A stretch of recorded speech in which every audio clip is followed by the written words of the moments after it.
Hello, everybody. This is James Diboe on Discovering Season 4, dedicated to original people. And our guest today is Jay Blades. How you doing, brother? I'm good, man. How you been? I'm great, man. First of all, let me introduce you. You're a musician. You're the writer. You've done poetry. Yeah. You're the DJ. You've been into reggae also. Yeah. Dub plates. Yeah. Also, you've been all around the States, Yeah. touring, doing Yeah. music, rapping. Anything Singing. else we need to add on? I know you're doing you're doing your masters now, aren't you? I've just finished the masters in audio forensics and restoration. Big up LJMU. Salute. You know the vibe. But yeah, I've got a long list of things that I've done. You know what I mean? And you move about a lot, don't you? Well, yeah. I mean, Liverpool's actually the longest place I've lived ever. Wow. Other than Bermuda, it's the longest place I've lived since. So we start from Jay Blades' timeline now. We're starting off you're born in Bermuda. Yeah, born in Bermuda, 1975. 2 years later, there's riots and things there, but it's lots of fun. My parents, my dad's a Bayesian, Bayesian. My mom was born and raised in Bermuda, and yeah, my dad came up as a teacher, came to Bermuda as a teacher, and then moved on to become part of the government. Worked there. My mother was a teacher for most of her career, and then she moved into education department and started doing curriculum and that sort of thing.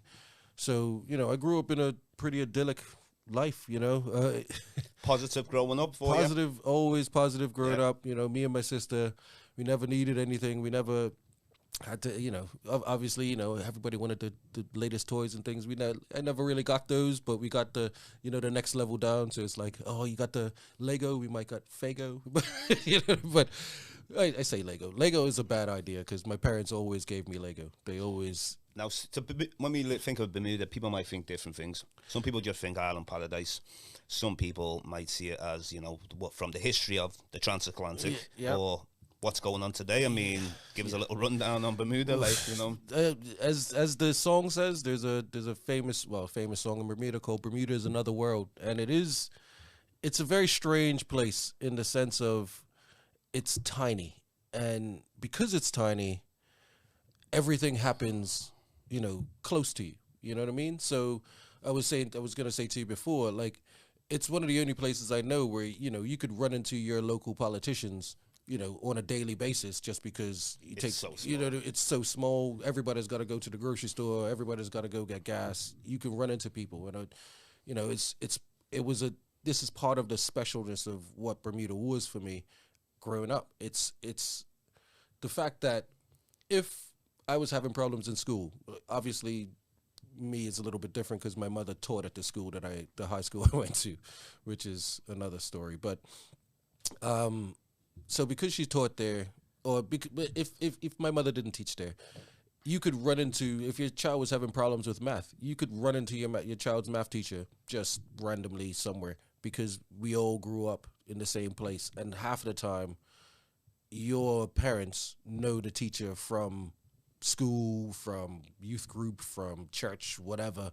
You always know the people that are involved in the upbringing. So that whole takes a village to raise a child thing, when I was growing up, it was very much enforced, not even on purpose. It sounds like a great community, though. And as I said, this obviously, we all look back with rose-tinted glasses. Obviously, there were other issues, and my particular situation wasn't everybody's situation, let's put it that way. Yeah. But then there are things like, I've had the same friends since I was about 3 years old, you know what I mean?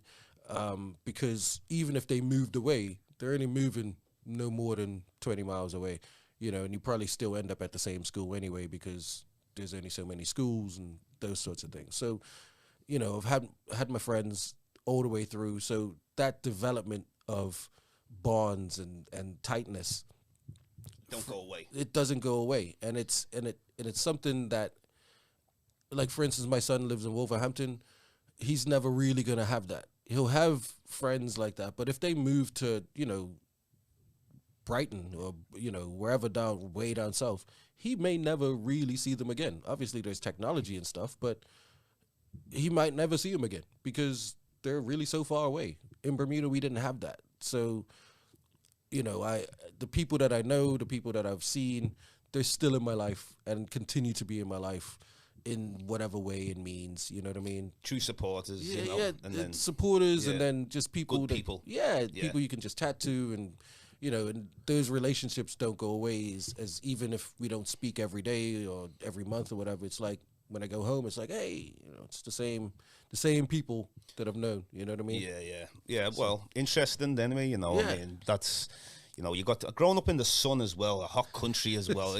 That's another thing. Bruh, these are things that we as a people seem to forget. It's like the sun is so important, and as a person who grew up in the sun and even went to university in the sun. When I first went to university, I went to Florida. I didn't really recognize the impact that sunlight had on me as a person until I moved to England and the sun started setting at 3:00 in the afternoon. Yeah. And I'm still will never be used to that. And it's a very strange thing. Also the food you're eating, the fresh fish you're getting in Bermuda, and other things. And vegetables. these are older things. As I said, I mean, when I was growing up, things are a lot different now because, we've had the financial crashes, we've had, the Panama Papers and whatever else. So things are being affected in Bermuda. But when I was growing up, it was boom time. You know what I mean? So there were people struggling. Don't get me wrong. As I said, my upbringing wasn't everybody's, but you could go down to the dock at that time and just buy fish from the fisherman who just come back. You could go to I remember getting fresh meat from an abattoir once, and that was the best thing I've ever eaten. However, the vast majority of food is imported from the States. Wow, so there's a problem with that. That's a problem. It is a problem. Is this a recent thing? No, this has always really been because Bermuda's volcanic island. We don't have a lot of space to grow enough agriculture to. Well, we do now because of advances in agriculture. Let's not get that twisted. But at the time, there were certain things that were grown on the island, and you could get them, but the vast majority of things, grapes and whatever else you wanted to eat, is imported. So that's creating a problem now because things are extremely expensive in Bermuda right now, and it's causing major issues with people. So a lot of Bermudians are now moving here, which is another thing that could be a bit of an issue. When it comes, when say you could be in Jamaica, places like that. A lot of people who have family there and they buy land or they own the land. Yeah. Is land expensive in Bermuda? Land is very, very expensive in Bermuda. And is that since in the last 20, always, 30 years or something? It's always pretty much been expensive. Okay. Supply and demand, that type of thing. Things have always been inflated in price in Bermuda. However, again, when I was younger, work was available. You know what I mean? Waiters were making a very good wage working in hotels and that sort of thing. You could go and work for the exempt companies and make stupid amounts of money. There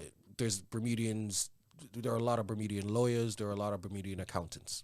And so you can make a lot of money doing that. However, so the wages were on par with the pricing at that time.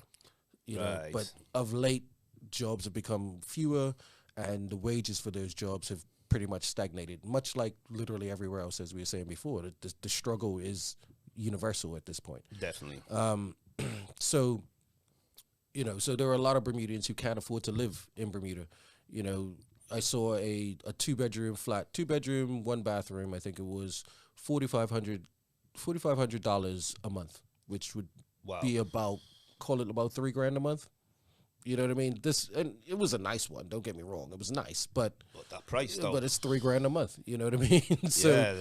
So for me, when I came here, and I was like, oh, but then there's other bills that we don't have. Like we don't have central heating, we don't have sewage, and all of them types of things. Water is collected from the roof. Mostly, we have piped water now, but you don't have to use it. So there are trade-offs for sure. But as I said, I mean, there are many, many Bermudians, up to a general estimate. It's at least 4,000, probably up to 7, of a population of 70,000 people. Now, I understand, like, when you're saying some Bermudans having to leave Bermuda. Yep. But when people leave, you have people who come in. Yes. So even though maybe one leaves, maybe 2 come in. I don't know how it works. Well, I mean, that's one thing. Again, Bermuda's been, as much as we're a colony, we've had self-determination. Yeah. We haven't had real interference from England, well, Britain, the British government, as much as some other places might have. There was actually one of the colonies their government was taken over by the English government because there was some sort of corruption thing going on. Corruption, we'll call it that, because I didn't really read into it too much. But so we've always had self-determination. So we've always set our own immigration policies. So for the longest time, like, as I said, my dad is from Barbados. So when you come to Bermuda, you have to have a job already, or you have to be married to a Bermudian. Okay. So, but when you come in, you have to decide, well, at the time you had to decide, do you want to get naturalized and become Bermudian, or are you going to keep your own passport and work with the work permit system, which has always been a bit complicated. And as with everything in politics in every country, if you know somebody, you get a little bit better treatment. Definitely. You know what I mean? What is the population of Bermuda? At the moment, it's probably approximately 70,000. 70,000. Yeah, so no, it's not a lot. Of that, it's call it about 60% black, and we'll say 40% other, which will include white. It will include Filipinos. We have a lot of Filipinos at the moment. It'll include Indians. We have a few Indians there. And we actually have some Chinese, I can never say the word, the Chinese Muslims that are being persecuted at the moment. The Uyghurs. Yeah. So, which is an interesting story. Very interesting. Where we got them during Obama's term. Bermuda was being looked at very, very seriously by the American government, as with every government, because of our tax exemption laws and whatever. So they were going to do something. Our then premier, Dr. Ewart Brown, who I'm going to let you Google him and see what you come up with, made a deal with Obama that there were some of these guys that were in Guantanamo, and obviously they were trying to get everybody out of Guantanamo, so they couldn't go back to China because obviously they're being persecuted already. They're going to get even worse when they go back. So, and they couldn't come to the States because the American government wasn't going to let that happen. Okay. So we took them. I think there were 7, and they settled in Bermuda. Some of them are married now, doing what they're doing. And what that did was that a lot of people didn't really see was all of a sudden America wasn't talking about Bermuda's economic situation. You know what I mean? It was like we took these guys and then everything was like, all right, we'll leave you alone for a while. Yeah. So we have some of those. Our population is vast, is mostly made up of, like, the black population is mostly made up of West Indians, people of West Indian descent, we'll call it, or say West Indian, what am I talking about? That area, Caribbean down there. So, as I said, my family's Bayesian, a lot of St. Lucians, a lot of Catitians, those sorts of groups came up to do work because they were all colonies at the time, to do work on our dockyard, which is where the British Navy had made themselves. Now, when I listen to what you said about Bermuda, population 70,000, when I'm hearing about a lot of Bermudans have to leave Bermuda. Yep. Because of obviously it's too expensive to stay. Yep. The new people that come in, I don't necessarily mean people from the Caribbean, neighborhood countries. I'm talking about whether it's China, Philippines.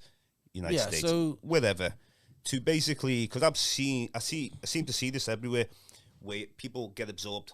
Yep. And the time we're in now, 222, you only have to look maybe down the line at like 250. When I say that, because you look back at your time, how it was when you were young to how it is now. Exactly. And these are the things that are very interesting.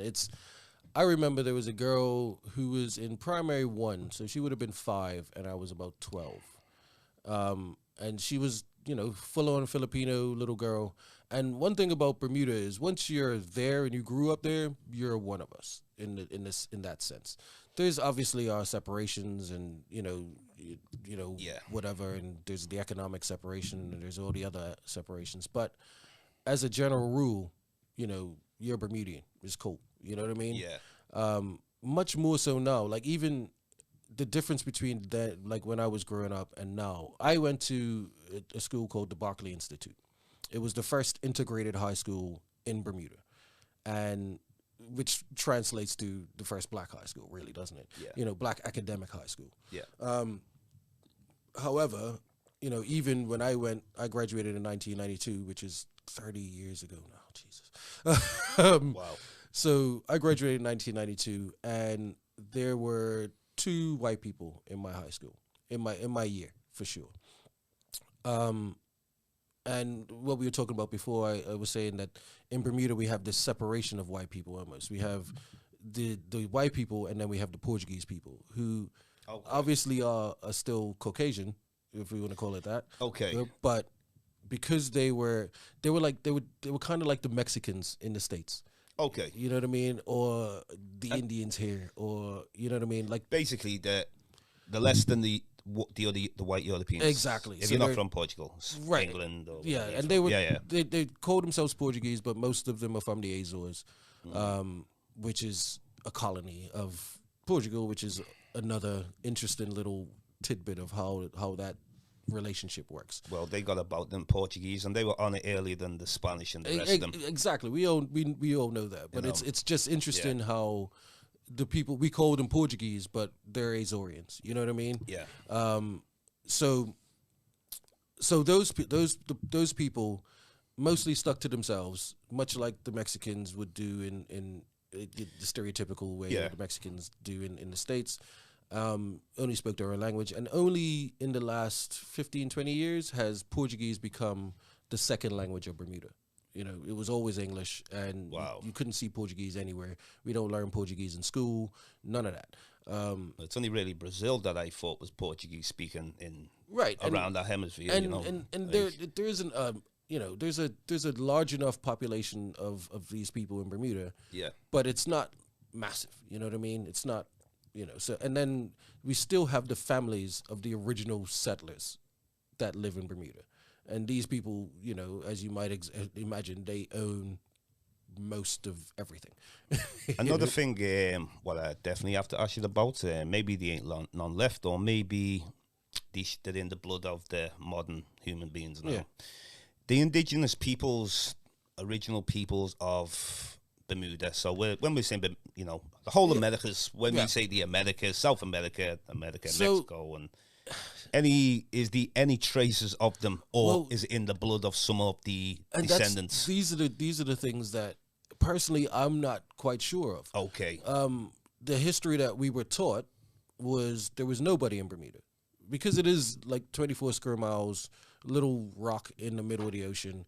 It was called the Devil's Isles, which is why the Bermuda Triangle is named after Bermuda, is because they've been sailing past Bermuda for hundreds of years, and because Bermuda's shape, we're on 3 volcanoes, supposedly extinct, but who knows really. So there's a lot of reef work around Bermuda. So there were a lot of shipwrecks. Actually, the name Bermuda comes from Juan de Bermudez, who we've recently discovered it was Portuguese, and he got shipwrecked there. And he carved his name into a rock. We used to think he was Spanish, but, Yeah. it's history, right? So there were animals that would be on the ships that would make their way to land. And so imagine you're in this, 16th century sailing past this black, dark place, and all you can hear is pigs squealing and birds and all sorts of. So they called it the Devil's Isles. They didn't know what was going on over there. They didn't want to know. You know what I mean? So whether there were people there or not, I can't say for sure. There are people doing research trying to find that out for sure, but I couldn't say. I'm not I'm not knowledgeable. Of course. But anyway, let's talk about some of the music you've done.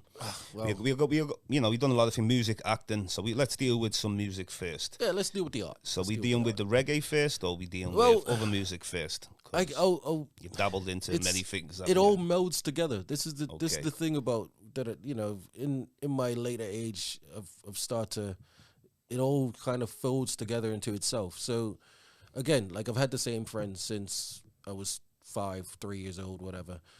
So one of those friends, we started a sound system back in 1994 or 5, something like that. So, reggae sound system, dub plates, all of those sorts of things.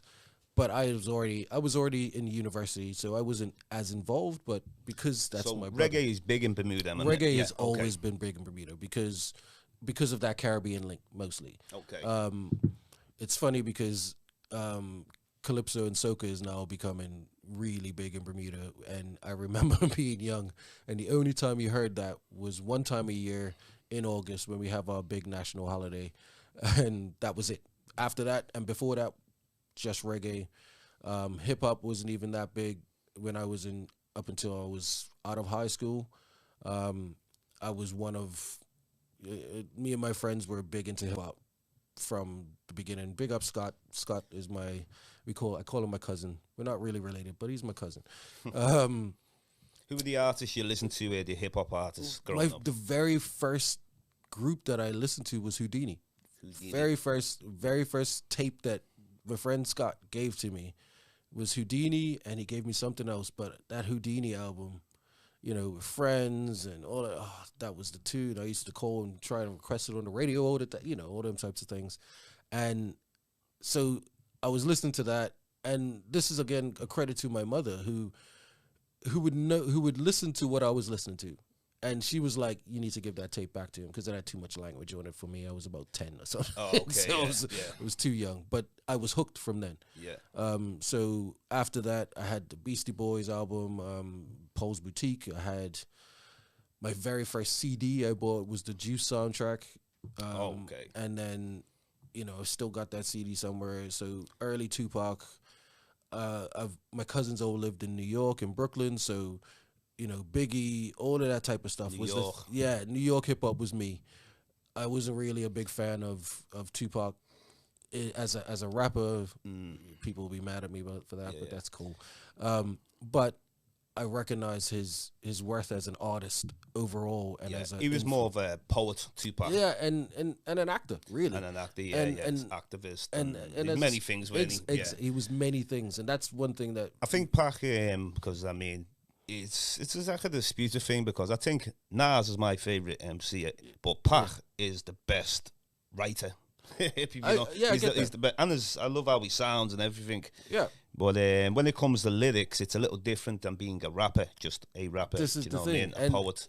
And that's the thing I find with Pac. Pac was an artist. Yeah. He went to an art school. You know what I mean? True artist. He was a true artist. So for me, I was, it didn't even have to be hip hop. He could have even done something else. He could have done whatever he did, and that was the thing that I was looking for. Like, the thing. What was that movie he did with? Was it Roth? When they were heroin addicts, the last like that. Yeah. So that movie showed me. I'm trying to think. I know which one you mean. I think. But that movie showed me what he could have been. Yeah. I mean, there was Juice, there was Poetic Justice, there was all that, but that was like, that was niche, black people art, black hip hop movies. But that movie showed me that, that guy he's going to be the guy. Rapping is just another thing he does. You know what I mean? So, but as I said, for me, I was strictly East Coast for the most part. And then I went to Florida. Right, okay. Right. Now that must have been a different experience going to Florida. Well, and this is what I say to people. I mean, people think of Florida, they think of Miami, they think of Disney, and that's not where I was. You know what I mean? I was in a little tiny place called St. Leo, Florida, which was about 30 miles outside of Tampa.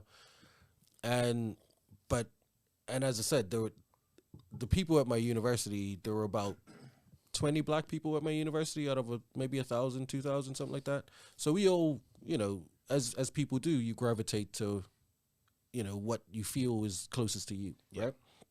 So that's where I learned all my booty music, all my Miami bass, all of that southern drawl hip hop, And it's funny you say that, because we were saying before, a lot of people don't look at Florida as the South. Exactly. Florida is the South. Don't get it twisted. You have your, shining places. As I said, there's the 2 streets in Miami, and then there's Disney and all of that. And yes, there's beaches and sun and whatever else, but, you have to understand that Florida is the South. So the people of Florida are just like the people of Mississippi. Yeah. you know what I mean? Yeah. They are just like the Alabamas and all them sorts of things. Once you get away from the commercial sides of stuff like exactly. So you get, I remember being in a car. Our car was really small, and looked out the window. All I saw was a wheel. Looked up a little bit further, you see the gun rack with the Confederate flag in the background, and you're just like, all right, I'm just roll up the windows and just, because you didn't know what could happen. We had our little scuffles here and there, but that's, as I said, I mean, in the travels that I've had, I've learned that all of that happens everywhere. You know what I mean? So you've been around many states in America. I know you say you've been in Canada as well. So which one of them out of the states is you like the most? And in the States? Yeah. I don't know. You spent a bit of time there, doesn't it? Yeah, it's just thinking of which state. Like, I mean, I like New York, but New York it's not the state that I'm talking about when I think of New York. It's the city, right? So it's nice in New York. I've got a lot of family there, so that makes me a little bit biased. Atlanta was a completely different experience. It's just like I really did like Atlanta, but for different reasons. You know what I mean? The party scene in Atlanta was amazing. And that was the first place in the States where I saw that many black people. They call it Chocolate City. Yeah, they called, and it was early times of this was before Tyler Perry was down there, and this was the beginnings of that real solid looking at Atlanta as a place for especially black art. Wow. So it was, you looked at it and you're like, wow, this is crazy. You know what I mean? Another place as well, you probably ventured down there, New Orleans. I never went. You didn't go down that part? Never got there. I always wanted to go to Mardi Gras. Yeah. My mother went, which is hilarious.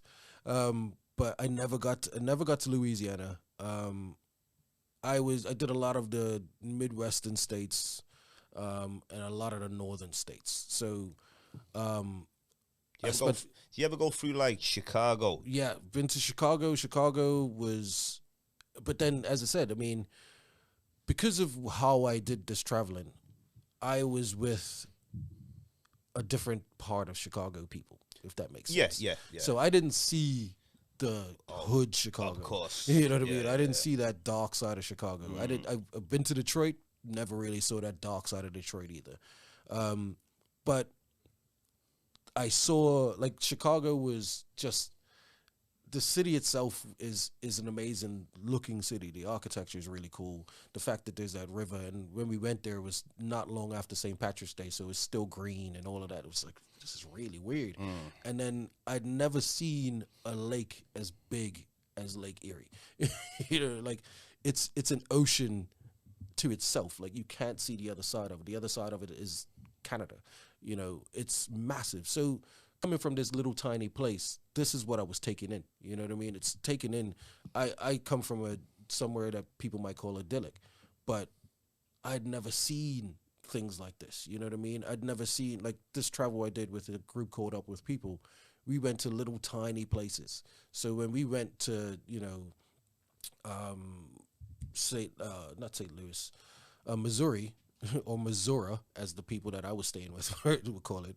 I'd never seen fields as big as that. We stayed with this lady in her house, and we looked out her kitchen window, and I was like, oh, how much of this land is yours? It's like, as far as you can see, all around the house. And I'm like, I can't imagine that much land belonging to one person. You know what I mean? It's just... And also, when people mention America, it opens up my mind on sports.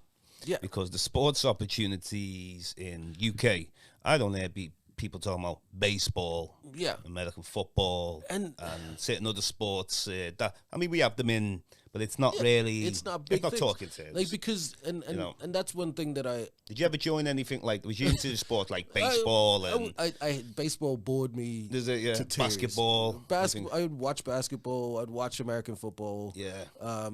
I went to a hockey game once in Florida. That was quite interesting. But what I discovered about sport, the difference in sports here and there is sports here is still sport.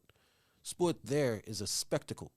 It's a business, and that's all it is, really, in my opinion. Okay. It's, you know, so things like people look at things like the NFL and whatever else, and I'm like, and English people are like, I don't understand how this game works. I'm like, you're looking at it in the wrong way. You're looking at it as still a sport.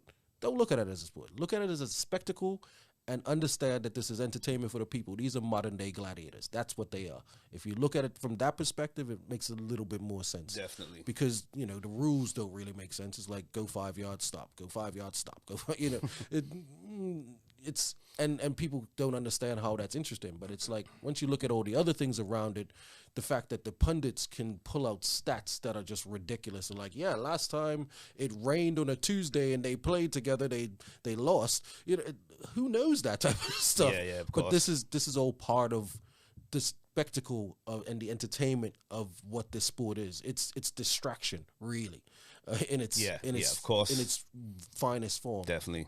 Whereas football here is still, as much as it is massive business, it's still looked at by the masses as still community, still cultural, still we're together. You know what I mean? It's a little bit of a different way to look at these things. Also, when I listen to the accents of people from Bermuda, they sound like they're from the United States. I mean, I don't really get into this in Jamaica or Trinidad and certain other places. Yeah. And also, you being an actor, also, you know, well, let's get into that. Also, so where did you begin with the acting? Also, what did you play a part in? These are the things with being in Bermuda. Because it's so small, you have the opportunity, I had the opportunity to do all of those things from young. You know, every school play, you know, the group I was in, Up With People, was traveling musical, basically. Then before that, there was another group called Youth to Youth, and there were all these skits and things like that. So I got this little bug there. I've not gotten too deep into it because, as I said, I mean, for me, I don't. I have a problem sometimes where I don't think far enough ahead. So I could have gotten further into acting, and then when I came to England, I started doing background work, that sort of thing. And our brother Chase he was asking me if I could be in this play, and I just I don't think I'm there yet. And part of my personal issue is that I always know that there's somebody better. You know what I mean? Whereas many people will be like, yeah, there's somebody better, but I'm going to do it. Yeah, I'm that guy that's like, look, this would be a great opportunity for that guy over there. Right. You know what I mean? And sometimes it causes me a problem. Sometimes it doesn't. But I always feel comfortable in that. You know what I mean? Yeah. So, you know, I've got a really good friend. His name is Darren Herbert. Big up, Darren. I gotta mention my people. I always have to do that. Darren is the actor in our clique. You know, our little group of friends. Darren is the guy. He's been in, you know, several movies. He's gotten awards for his musical work in Canada, in Toronto, in Canada. He's currently in, like, what's it called? I feel ashamed that I didn't remember the name of this. But he's in a couple of series on Netflix. And like Darren, he represents in those things. His accent isn't quite American. So going back to the accent thing, if you speak to 5 different Bermudians, you'll get 5 different accents. This is the reality of the situation. My accent is the way it is because when I went to Florida, I kind of took on more of an American twang. Okay. And as I said, because I was always listening to hip hop, so all of that kind of seeped into my accent. However, guys who didn't get into that, they lean more towards Caribbean accents, you know, as I said, with the sound systems and things, guys have always got the faux Jamaican accent on and whatever else, which is changing at the moment. There's a lot more, and this is another thing growing up has done for me. Like, and I mean growing up is getting to the age that I've gotten. I've gotten more comfortable with my background and my history, and I've gotten more comfortable with where I'm from and who I'm from. So I've begun to just do anything I can do to help the people that I know from my places. You know what I mean? Yeah. So so like as I said, for the accent, my accent is never really, I don't feel it's changed, but when I go home, they tell me I have an English accent. You know what I mean? Yeah. But when I go to the States, they think I'm American. They think I'm English. When I come here, they all think I'm American. So it's So I've gotten to the point where I'm just like, you know what? This is the way I speak. It represents exactly what my upbringing is. I come from Bermuda, which is 500 miles from the nearest point to the States. We're still an English colony, populated by mostly West Indians. So my accent takes into account all of those things. All of them. And the fact that I live here. So, Well, anyway, last time you were on this show, anyway, it was we were giving a tribute to Dr. Renoka Rashidi. Yeah. He passed away last August, and I remember that was the first time on Discovering. But you only had like a little bit to say, and so forth. So get you on and speak about a bit more about learn about yourself. Also, speaking of Renoka Rashidi and people like that, the whole point is the importance of African history. Yeah. Which we don't seem to learn a lot. I'm sure yourself, but you coming from Bermuda, when you're growing up, I mean, what do you know about Africa? And is there anyone or any kind of like schools or any kind of where the knowledge is kept? Well, workshops. This is the other thing. So I can okay. I'll put the strict education thing just to the side for a second. But what Bermuda provided for me, as I said, my mom was born in the 40s, so the vast majority of her upbringing was in the 60s. During a lot of the struggles. Now, as I said, in Bermuda, it's very tiny, so my link to a lot of people, a lot of the people who did a lot of the work in Bermuda for civil rights and those sorts of things, are people that my mother went to school with, are people that I was seeing on a daily basis, like the Maxwells. Dr. Maxwell was my high school principal, but he was also somebody who my mother knew very well. Then there was his wife, who's a very prominent writer who I would see every time I went to the library because she worked in the library.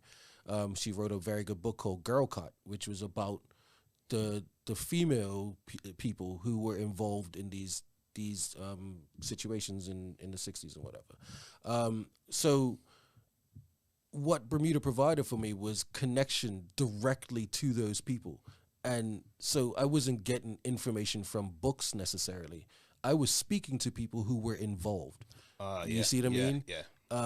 And there are other people. Obviously, there are more people, and other friends of mine have been directly speaking to those people. Like my friend VJ, who wrote a very good book, who writes a lot of poetry as well. And then there's I'm not going to say his name because he's changed his name, and I don't want to use his old name. But there are many Bermudian scholars who were able to speak directly to the people who were involved in those things and write about them. So, and then because I'm the same age as them, I might not necessarily read their book, but I'm talking to them.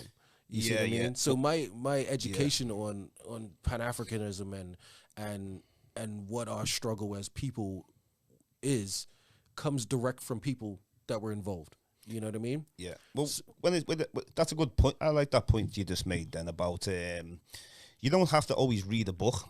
It does help to know to go in depth, but it does help when you've got people in your neighborhood who already are quite clued up anyway. And like you said, Bermuda's small. You can all share that information fast. Exactly. I mean, I don't know too much about Bermuda, but I'm aware of other Caribbean Pan-African movements. Right. And there were Pan-African movements in Bermuda. There was there was a type of Black Panther Party. I can, I can, all of the things are spilling out of my head. It just disappeared. But there's so many. There are a lot of those people, and again, the people who were involved in that. Some of them are still alive now, and some of them were alive when I was younger. So I had this access to those people. I might not even have known that they were involved in that, but they will tell me stuff. And I'll tell you like one story about one of my mother's best friends, and it's a music story, but it'll give you an idea of what I mean about how the connections work. So when I was in primary school, I had to do a project on somebody. I chose Bob Marley just because at the time I'm like, oh, I do Bob Marley. And my mother says to me, oh, you should speak to your Uncle Reynold. And I'm like, okay. I knew my Uncle Reynold was a singer. I knew he had a couple albums out. I knew he used to sing with Inner Circle, I think it was, which is, big Jamaican reggae band. And, I knew all of that, but I'm like, okay, what's he going to tell me that I can't find in some book somewhere? Because this is pre-internet, people, pre-internet. Right? So, and my mother, it's just the other thing. My parents actually met in Jamaica at University of the West Indies. So they were in Jamaica when reggae started. So, I could speak to them directly about, what was it like? And my mother tells me this story about she was at the bottom of a hill and the dance was at the top of the hill. And all you could hear was the bass line rolling off the top of the hill. And it was Stir It Up. Doom, doom, doom, doom, and she could just hear it coming. So those types of things were already in my head. So my mother telling me, go and speak to Uncle Reynold. I'm like, okay, cool. So we go over to his house, and he tells me he's like, oh, yeah, Bob used to do this. Bob used to do that. This is what Bob used to do. And I'm like, cool, writing it all down as diligent student I was. And then we left, and I'm in the car with my mom. I'm like, what? Why did he talk about Bob Marley like he knew him? And he's like, oh, because he did. He used to do shows with him. And I was like, of course he did. But these are the close connections of people that we have in Bermuda that I think sometimes we as Bermudians forget that we have this power of spreading information really quickly because we're close. But also, I'm sure you've heard of Collybuds. I'm sure you've heard but there are so many other musicians and writers. That's another way actually to learn. Yeah. People have learned history also through musicians. Exactly. Big parts. Entertainment. Entertainment will teach you. Yeah. If you let it, it will teach you. If you let it. Yeah. That's right. That it is. And also, one of the main themes, we talk about is this whole season 4 dedicated to original peoples. Yeah. And when we say original peoples, first peoples, and also the first peoples to migrate anywhere on this planet, you find them always black people. No matter where we are, but also another word for, because I like to see people's understanding of when I say these things. Yeah. So when I'm saying original people to you, Jay, rather than just saying black people, or just using the word African people, I'm dealing with the beginning because the word Africa, some people say it came from outside. Exactly. Yeah. Also the word black, it's also given to by the English. Yeah. Moors given to us by the Spanish. Yeah, and we can go on forever. So what we call ourselves, that's the whole point why I've said original people. Because I'm trying to find, what is the oldest words we can find ourselves? Yeah. And when I seen a tribe in Malaysia, the oldest people, they're actually called Orange Asli, which means original people or first peoples. Yeah. So I'm just connecting to something which is, something positive, not negative, because we take on these words, and there's a lot of negativity with it. There is, yeah. And for me, and I say we as a people. And there's a lot of wordplay to all this stuff as well. Yeah. And what I'm saying? But, we as a people, if I look into what I am, there's a lot. There's not just African, Caribbean. I'm sure there's some Chinese in there somewhere. If you look at my mom, her eyes a little bit iffy, and there's the Arawaks, there's all of those native people that were in Barbados, because my mother is actually half Bajan, so there's that. So I've stopped really thinking about what we should call ourselves. We have names, you know what I mean? It's what I say to non to non-brown people. It's like, if you don't know what to call somebody, like, if you're trying to describe a group of people who are all wearing the same clothes, like, it's the black guy, either call him by his name ask them what their name is, Yeah. and call them by their name, because that's at the end of the day. If we want complete equality, that's what it is.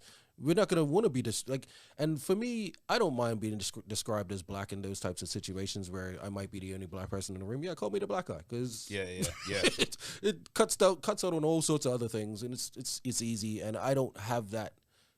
And again, that's something that I get from growing up surrounded by people who look like me and know me.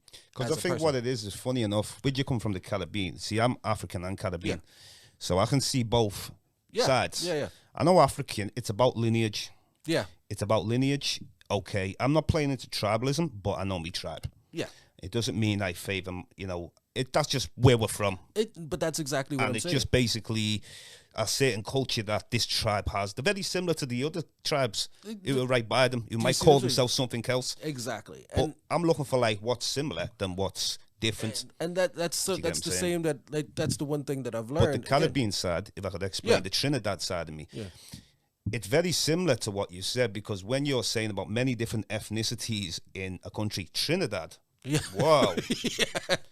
You can have Indians, you can have the Arawaks, you can have Chinese, the Chinese, Spanish and descendants, and a mix of all of them. yeah.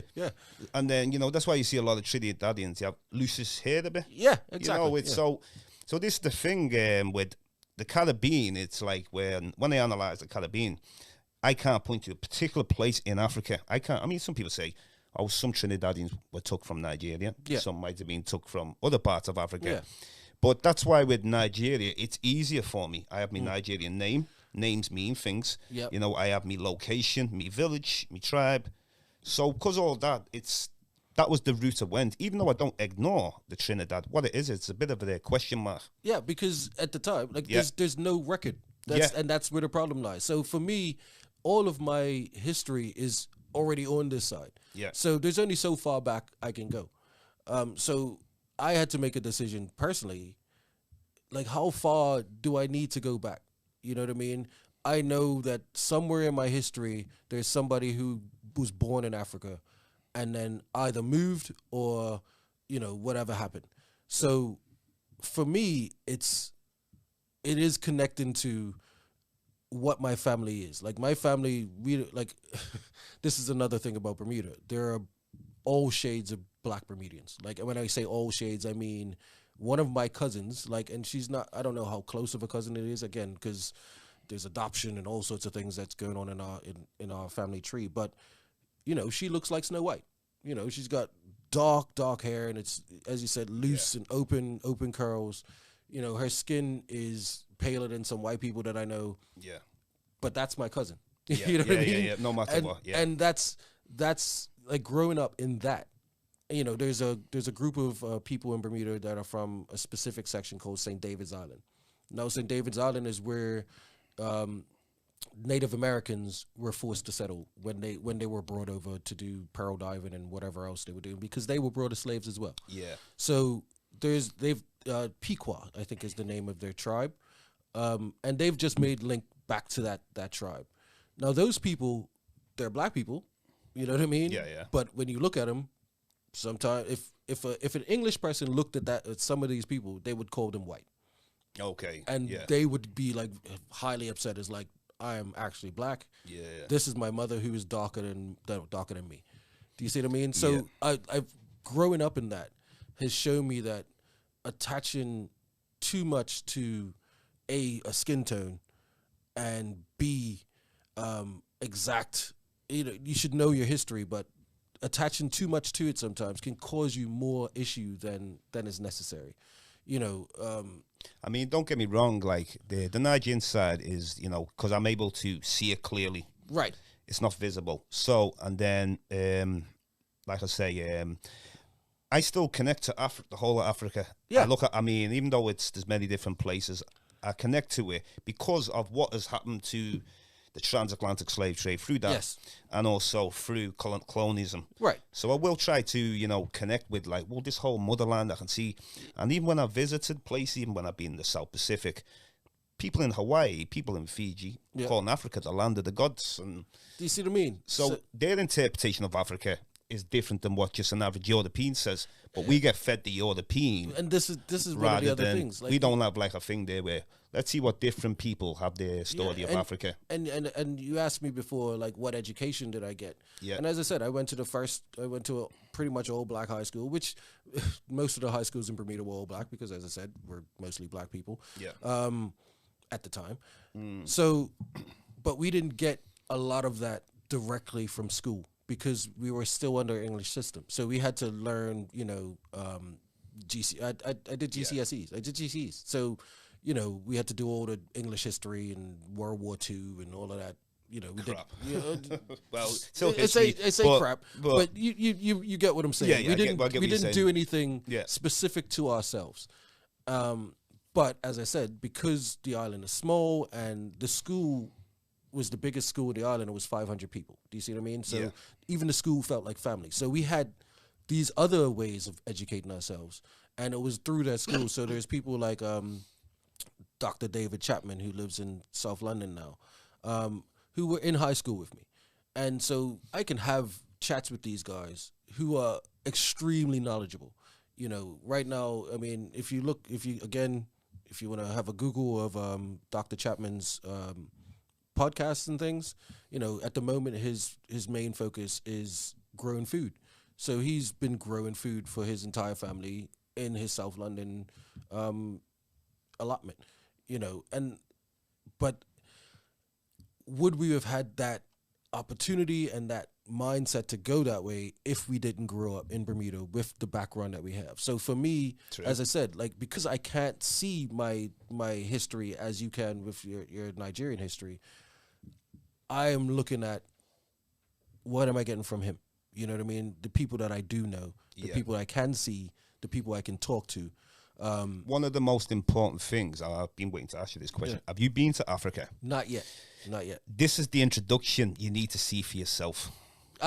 Because we can read books, we can listen to different people, but you must go yourself at one time.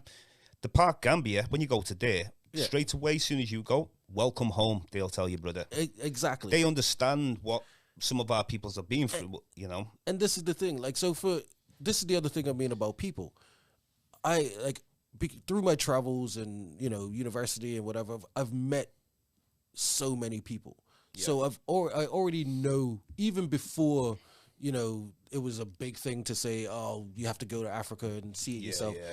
I was hearing from them, it's like, yo, it's not like that. You know what I mean? Yeah. I was hearing from them. I had like one of my friends that I went to university in Florida with, she's from Tanzania, and she's Indian.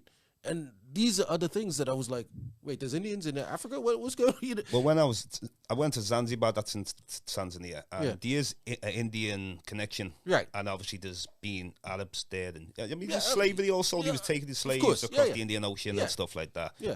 So, anyway. Yeah. So it's one of those where, there's actually two people from Tanzania. One was black and the other was Indian. And it blew my mind, you know what I mean? Yeah. Because all I'd been hearing about Africa is poverty, famine. Well, funny enough, you say about India. When I went to Kenya, I seen a lot of the hotels, the nice hotels. None of them were owned by Africans. But that's, again, this is where the Indians were hired up.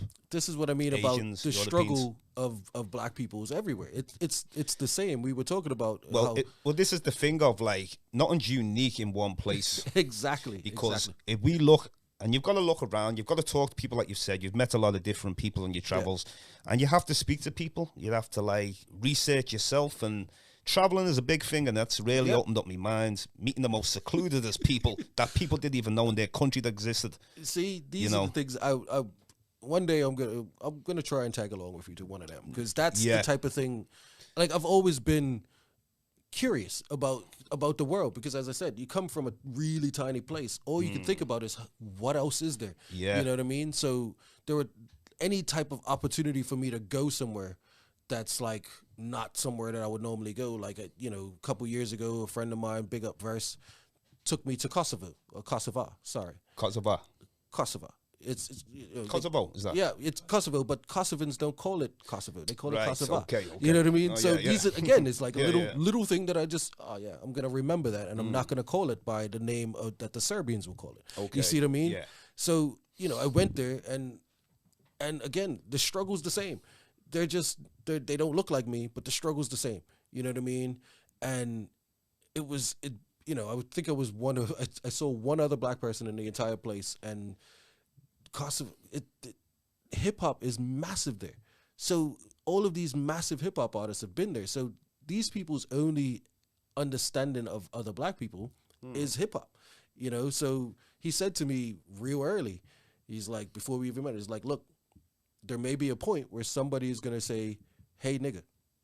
And I'm like, okay, why would they? It's like, because all they know is hip hop. You know what I mean? And I'm like, okay, I get that. Yeah. So, but because, as I said, because I've traveled through a lot of places that didn't have a lot of other people, I'm already ready for, you know what I mean? Yeah, yeah. And I know the difference between ignorance and assholery. Sorry. You know, you know what I mean? I know the difference between the two. Yeah. You know, I've learned that really early. So when these people, like, and I was like, yeah, whatever. I didn't think it would happen. Walking through this little mall, and some little kid runs out. It was like, all right, cool. But he doesn't know any different, so I can't be mad at him for not knowing any different. So if I can ask the last question now, we'll come near the end of the show. Yeah. Where Jay Blades is today within Liverpool, and you've been here the last 14 years. From your experience being in Liverpool, as far as, like you've said, you've been around where you grew up in 60% black people, you've been to America and different parts. Yeah. Coming into Liverpool now, how do you see it? I mean, what do you see the struggles are here? Or is it unique? As I said, it's not unique. It's the same struggle. It's, you know, finding our own, if that's the case, if that's what you want to call it. There's, you know, it's always been that. We've always been stuck in one little corner. You know, you're over there, you can't come over here. That's all the same. So, but what I see that's different here than other cities, even in England, is that Liverpool people love Liverpool people. Doesn't matter what you look like. Okay. You know what I mean? Well, I'm happy you said that, but I don't come under that bracket. I'm about original people, whatever we are on the planet. Right. And I make that clear. And the whole point of me even like doing these shows is based on original people from who have counted around the world anyway. I wouldn't even be talking about these things if I didn't go out and venture out anyway. And also, mind, right? Coming from the motherland, you know, where I'm able to point to my lineage in Nigeria and the location. So them things, you know, these are the elements that I carry. Yeah.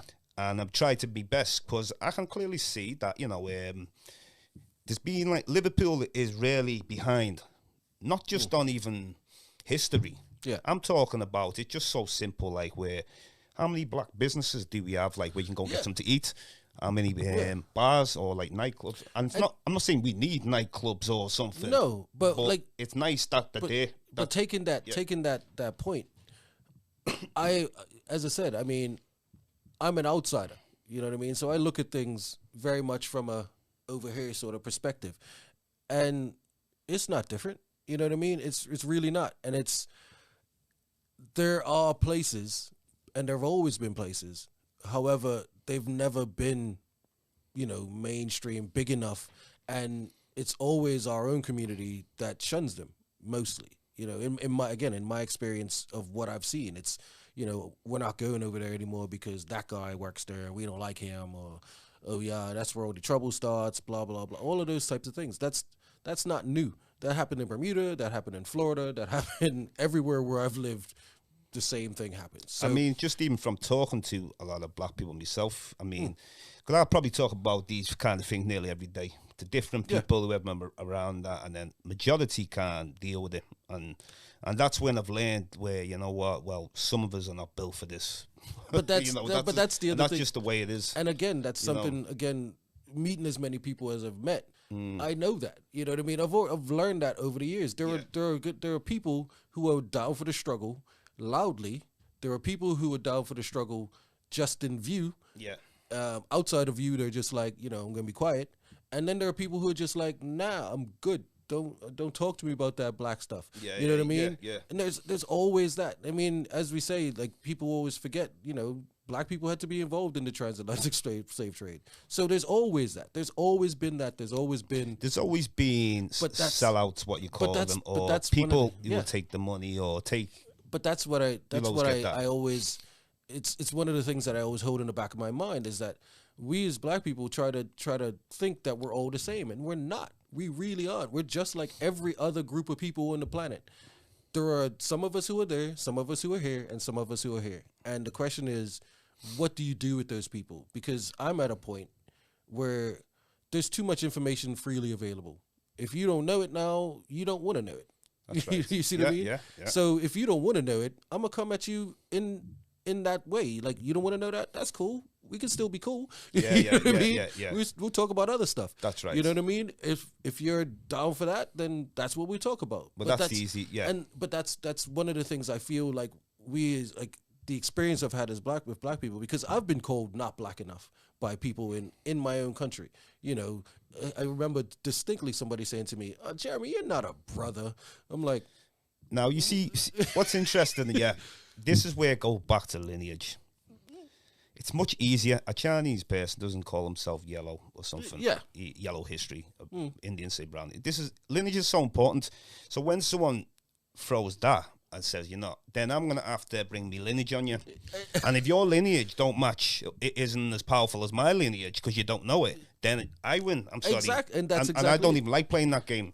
But that's the thing. You know what I mean? And that's the thing. It's like we've been stuck on this. Everybody's got to be this. And it's like, well, everybody's not that. And if we really want true, if we want to use the word equality, then we have to stop deciding you have to be this to be black. Yeah. You know what I mean? Yeah. You have to go and we have to go out and, you know, throw up the fist and be out in the street. Yeah. I'm not that guy. If I'm honest with you, I'm not that guy. I'm the guy who's sitting in the white boardroom like, okay, this is what they're trying to do.